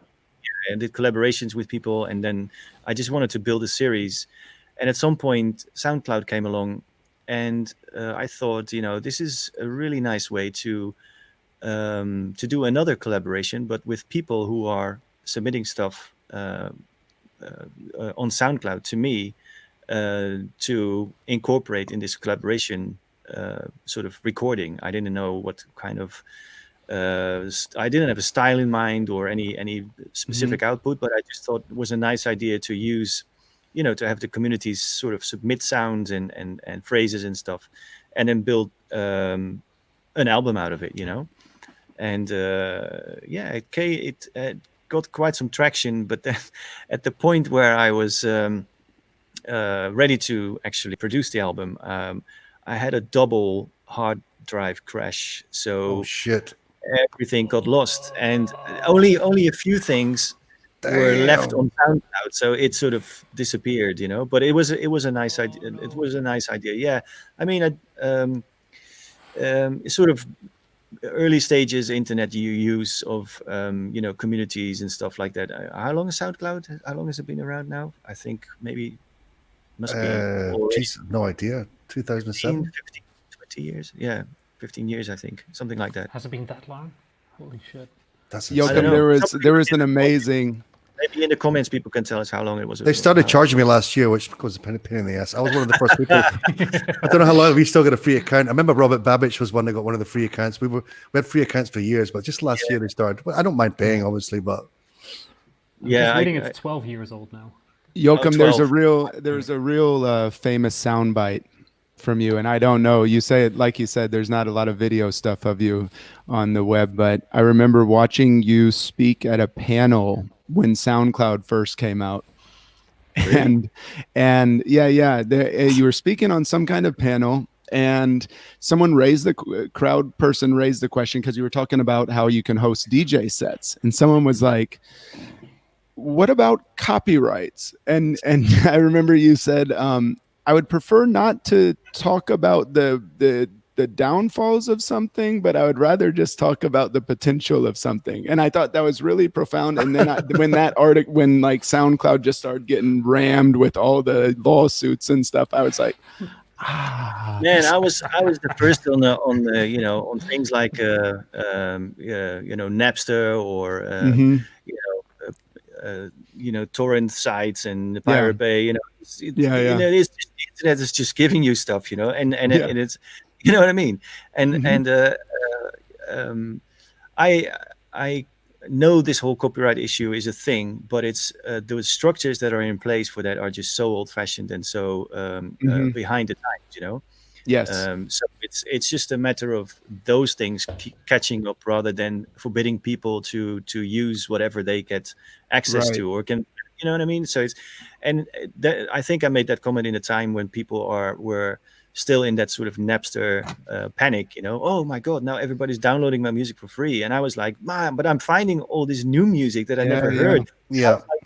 This is amazing. You can find things. It was totally crappy in terms of interface and how it worked technically. And now, of course, everything is way more structured and advanced. But it's still, I mean, it's just a way of discovering things, And if you stumble upon something you like, you can choose to start following that artist or to start following that and pay for the music and whatever. Sure. But it's Definitely. like with the correct plugins, if something only works for 8 hours, you never got you rather just check the track for 2 weeks, and if you like it, it's you buy it. You know what I mean?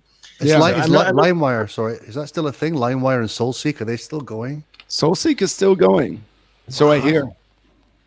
Well, and I think also people sometimes. I come from Indiana in the middle of the U.S. and there wasn't a record store in where I grew up. There wasn't a dance music record store within a 2-hour radius of where I lived. And so it's very easy for people to apply like a very metropolitan worldview to how people should consume music when I didn't have an option. So Final Scratch, when that shit came out, I was like, oh my God, now I can play these records that are impossible to find where I'm from. Yeah, Like you can, farts. yeah, You can, and I did. That's how I grew up. Yeah. But yeah, I mean, I think that it's always funny playing. There's been a few times, and I'm sure this has happened to all of you as well, when the person playing before you at a gig is like trying to give you a nod by playing a track of yours right before you play.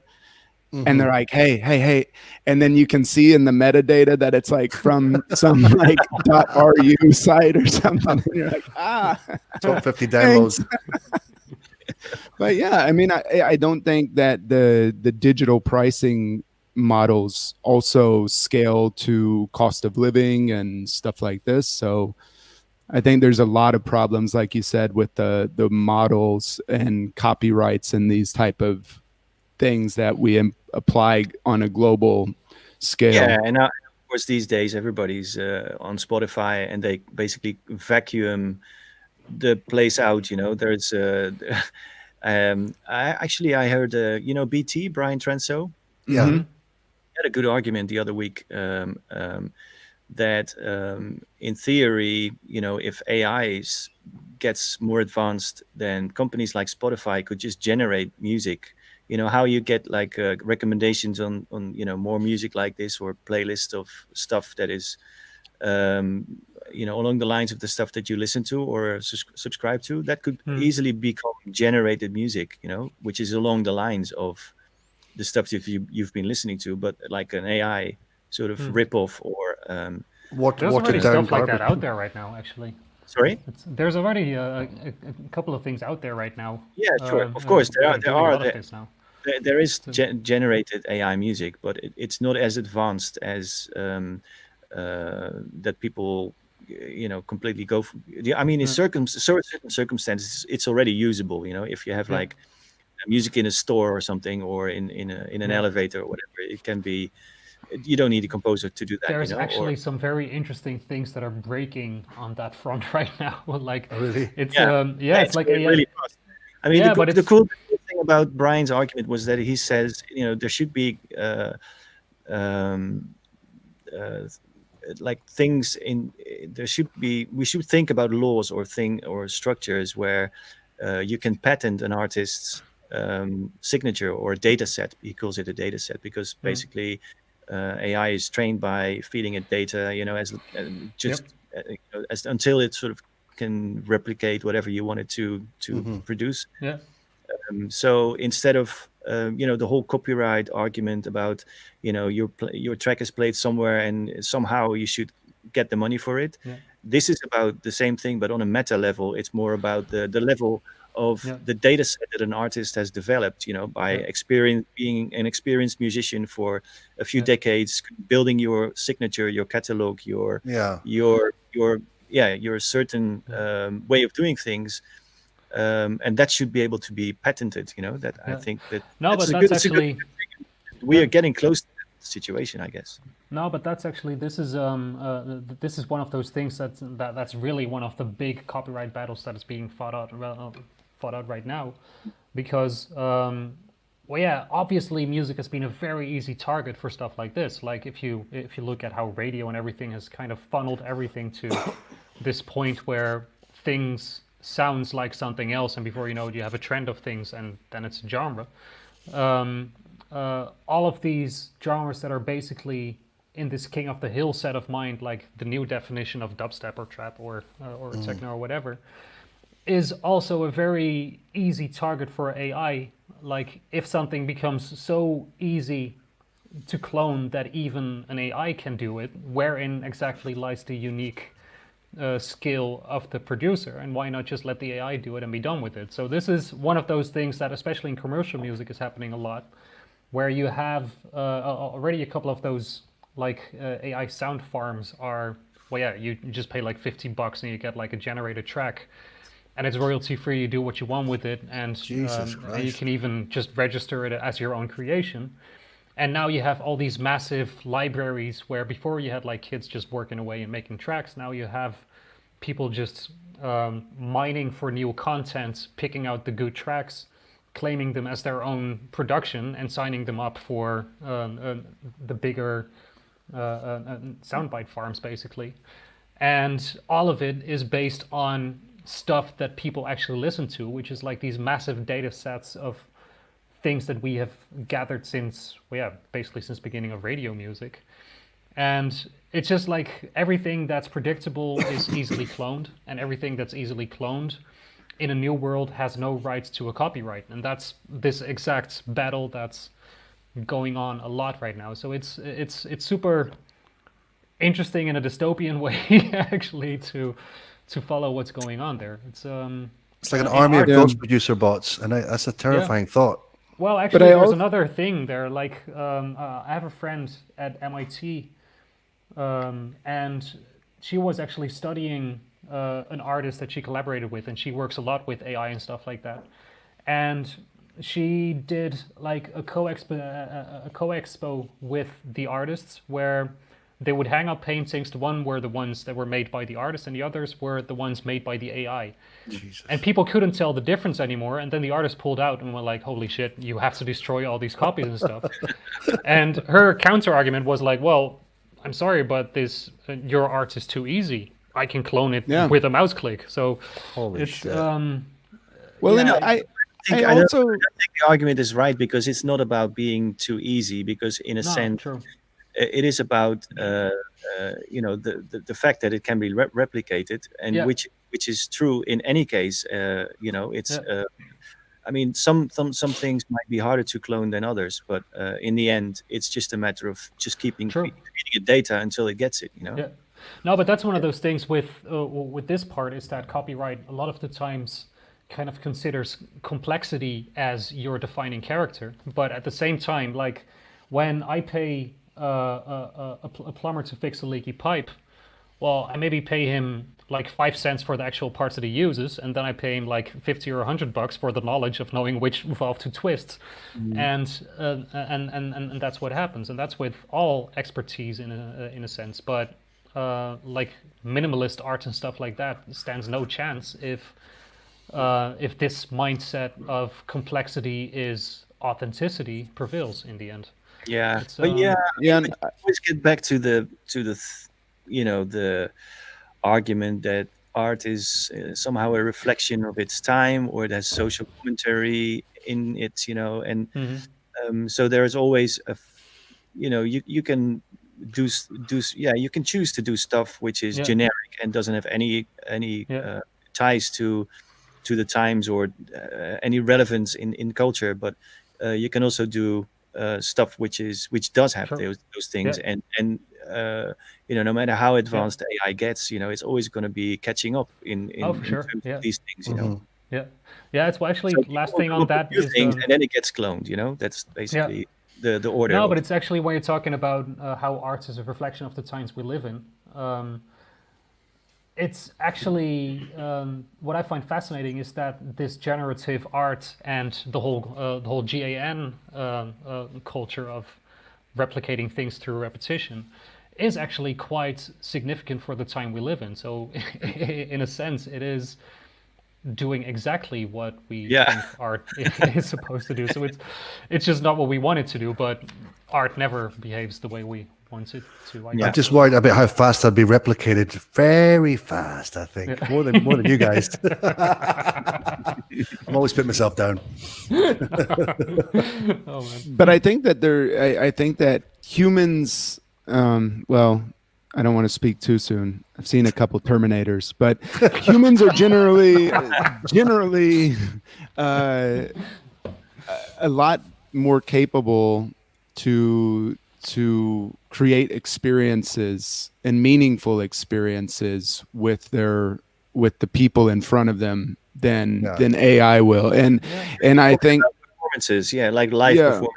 Yeah, of course. live performances, and I think that there's a lot of potential for live performances to be extended beyond.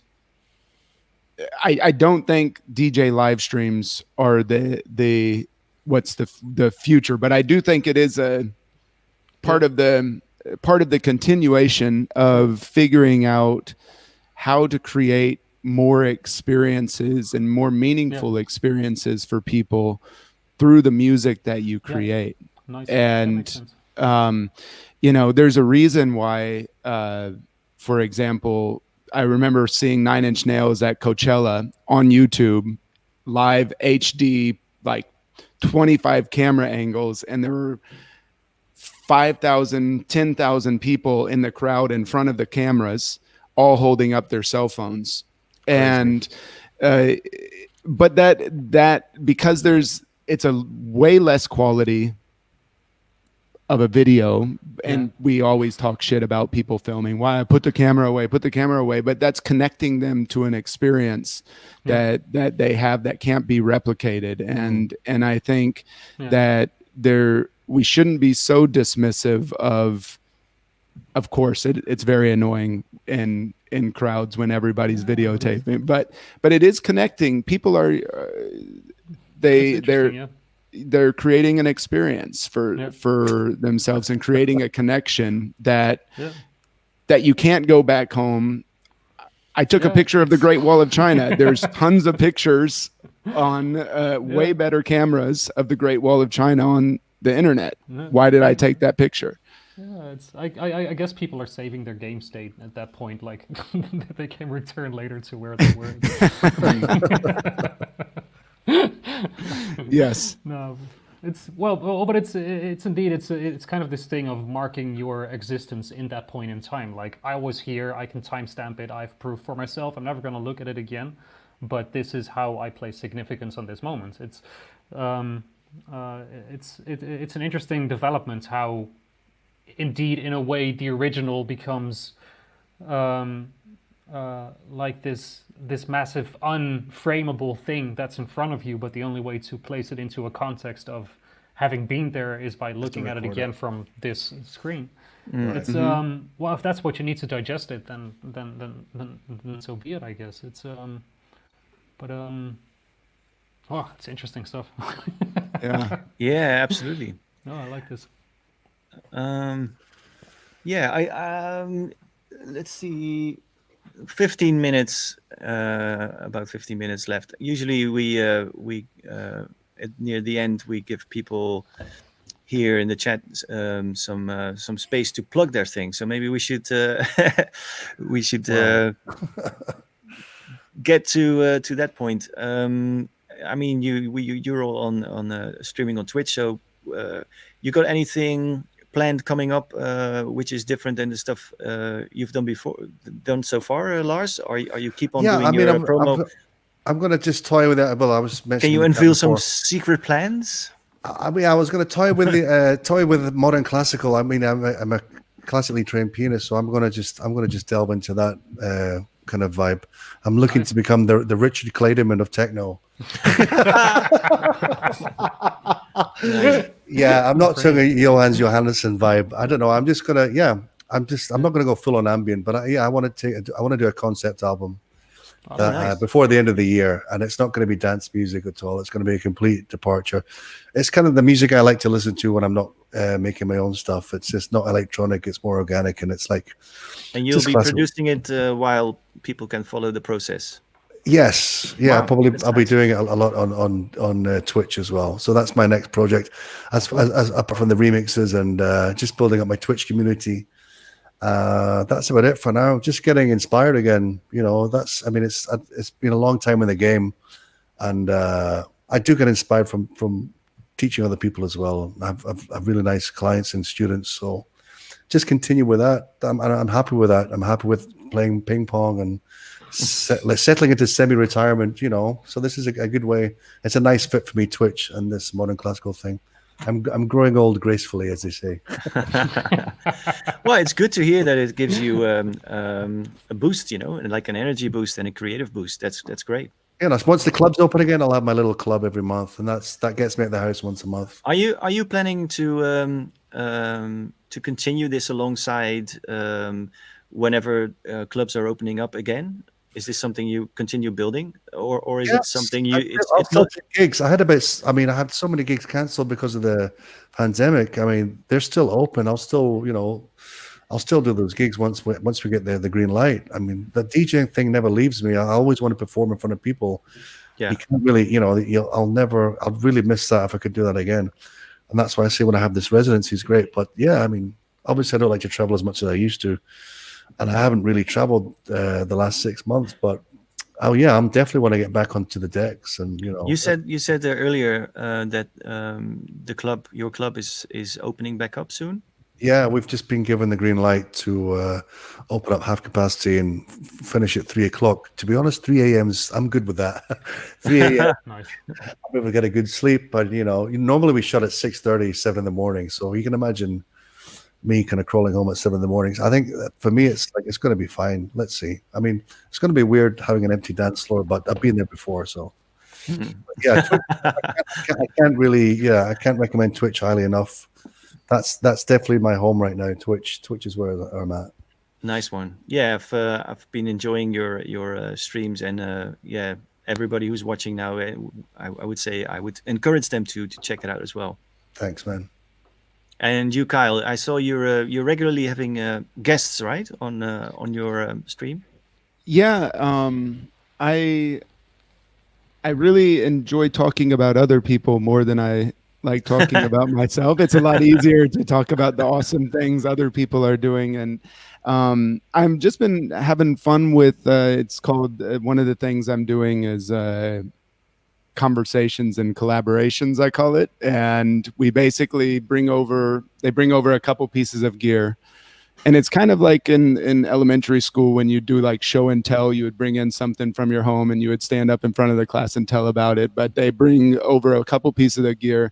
We very, very passively create music, and it's kind of, for lack of better words, like a fireside chat where we're creating music here and there, and then we'll stop and, talk about what makes us tick in the real world and in real life and life outside of techno. And I'm guessing things are going to go with the COVID numbers. They'll probably start shifting more to Zoom type interactions, and I've interviewed a lot of people that like behind the scenes technicians and stuff like that on Twitch. I call that "Be Nice to the Technicians." Just to kind of show the importance of these people that are never seen on Instagram, and they're never seen out in the crowd or whatever, but they're super important. So I'm doing that, and I'm kind of hooked into the Twitch routine. I'm making a lot of music now, which I wasn't before. So that's great. Yeah, and I have some ideas I've got a release coming out in December, first one this year, and then we'll be starting a new label, and I'm currently figuring out how much money I'm going to lose on it. And 1,500 is the golden part, right? That's I mean, what's that? What does money mean? Yeah. Money means but yeah, so lots of stuff. But the Twitch community is kind of that's home base for me as well, and I want to approach music in the future of being a much more collaborative and communal thing that I think maybe was kind of lost in these last years, and so I'm hoping to push that and reintroduce that back into my life. At least I think other people were doing it. So yeah, from the point of view of people like us who are touring, you always had the community thing going on when you were traveling, right? You go into clubs, you meet people, you have a shared experience and stuff like that. And I think right now this is probably the best way to keep those communities going. With Twitch or YouTube or talks like this, or Discord servers and stuff like that. Bringing us for all me- out of our shells, I think, a little bit. A lot of, I'm seeing a lot more producers coming out and, putting their face on the screen. It's taking away Yeah. the thing. Which is Yeah, yeah, like we were discussing before, I would never thought I would do this, and Me and you neither. neither. No, but it's good because it's like you can choose to sit by yourself and just having just work by yourself in the studio or having occasional phone calls or whatever. But it's more fun to hang out with people who are like-minded and have the audience listening into whatever you're talking about. So it's I like it. It's cool. nice. So, Colin, you got anything coming up on the Twitch? I saw that you used it as a promo channel for your Etmal thing as well. Yeah, exactly. It's Instead of some kind of countdown thing. This is the first time I was, saw somebody do that, to be honest. Yeah, it was that was actually the guys from Tivoli, Ferreira, they came up to me like, hey, can we actually use your channel to stream the first announcement of names? I was like, well, Why not? Don't hate it, so let's give it a try. And that's actually the only stream I've done in a little while now. It's been very busy behind the scenes with some stuff. But what is it? That's the Etmal is actually an interesting one because the festival is still happening.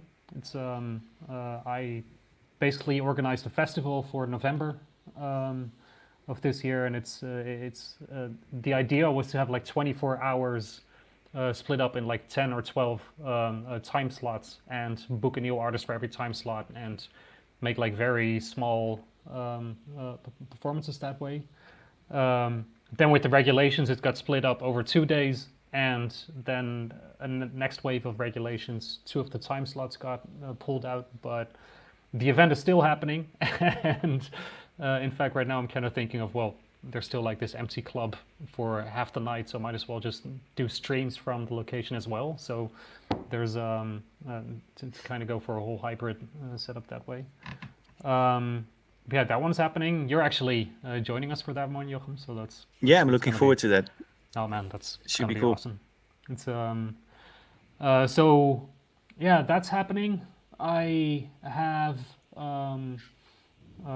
we had the first releases happening this weekend, so then I'm looking forward to finally getting that out there.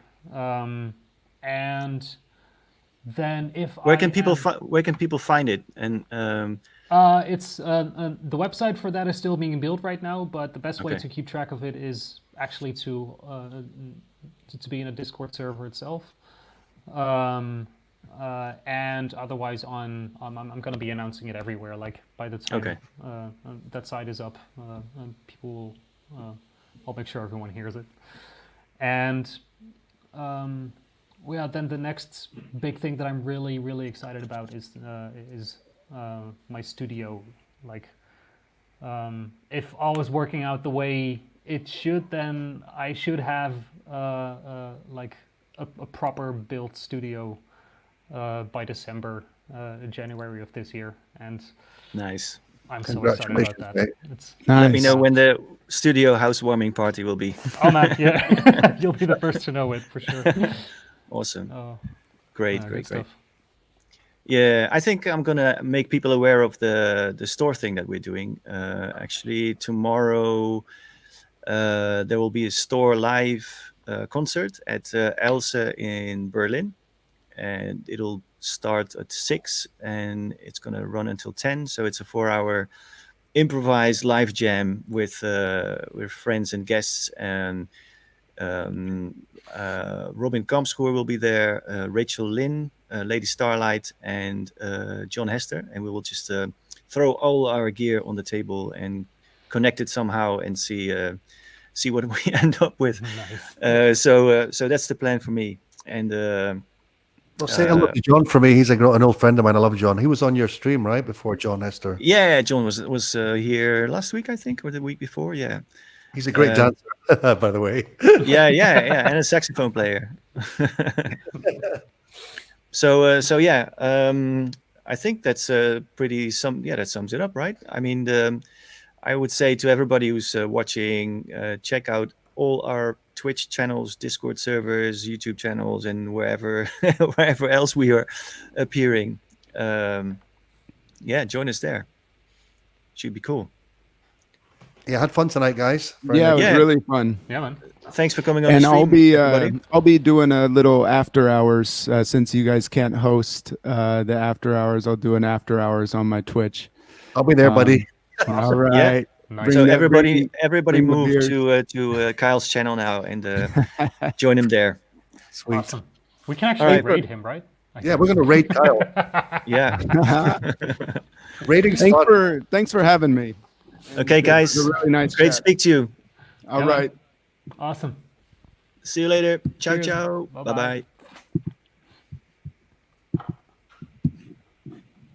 No, no.